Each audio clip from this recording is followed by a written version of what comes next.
Hey guys, welcome back to this channel. In this video I'll be showing you guys how you can turn yourself into a cartoon character in CapCut PC. So select your photo, only works for photos by the way, so select it, go to AI Stylize and turn on the style button here. Go to the portrait one and here's where you can turn yourself into a cartoon character. You have this kind of style right here. You have this game cartoon one over here.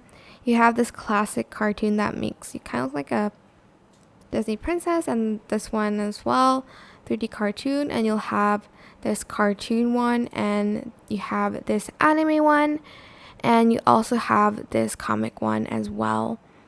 And that is pretty much how you can turn yourself into a cartoon character. I hope this tutorial was helpful for you guys. Don't forget to like, comment, share, and also subscribe to this channel. If you haven't done that already, if you have any more questions, just leave it in the comment section down below. I will try my best to answer them all for you guys.